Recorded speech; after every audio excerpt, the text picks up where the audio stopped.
c'est le professeur qui doit en faire face, mais pas les élèves. Donc, le professeur primaire, il est là pour accueillir ces enfants, qui n'était pas vraiment le cas l'année dernière. Et c'est pourquoi que je dis que cette année-là, nous allons essayer de faire les choses d'une autre façon, d'une autre manière. J'ai pu remarquer que l'année dernière, les professeurs étaient souvent en retard. Parfois, oui, c'est à cause de moi, c'est exact. C'est à cause de moi.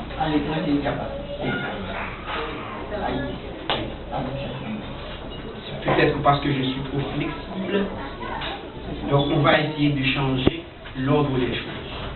Donc, cette année-là, donc on va essayer de changer, ou du moins de résoudre ce problème. Les professeurs, comme vous m'entendez, vous allez vous efforcer de venir à l'école à l'heure pour faire le travail qui vous incombe. Un professeur qui n'est pas prêt pour accueillir ses enfants viole déjà un principe et cela peut entraîner une lettre de blâme. Et on peut aussi porter son nom dans un cas spécial pour savoir quelles décisions devons-nous prendre au cours ou à la fin de l'année. Donc, ce que j'aimerais vous demander, c'est de faire votre travail avec votre cœur, pas seulement avec votre tête, mais avec votre cœur aussi. Je dis avec votre tête, donc je sais que vous faites votre travail avec tête parce que, je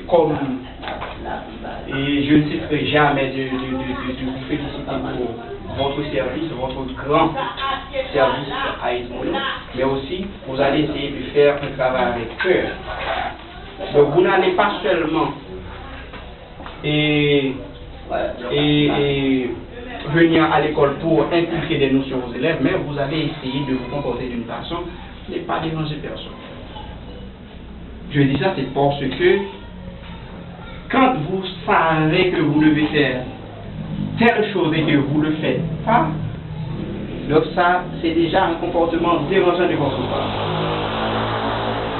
Et qu'est-ce que moi, je vais faire concernant de ce comportement dérangeant? Je ne sais pas. Il se peut que je fasse quelque chose qui n'est pas du tout plaisant.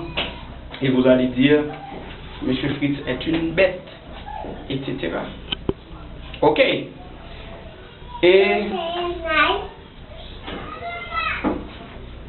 je dois encore retourner sur la question du retard.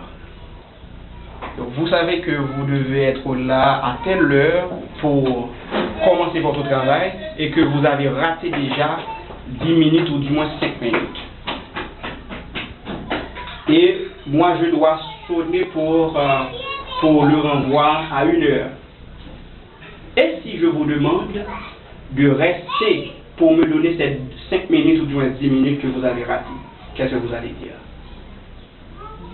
Vous allez dire, bon, je suis dictateur, etc., etc. Non, c'est pas rien. Même si vous acceptez de rester, mais vous allez trouver ça un peu bizarre. Donc c'est ça. Donc si, et même si je vous demande pas de rester après le renvoi pendant 5 à 10 minutes que vous avez raté le matin, mais ne vous posez jamais cette question, mais dois-je rester pour fournir les 10 minutes ou du moins 5 minutes que j'ai raté?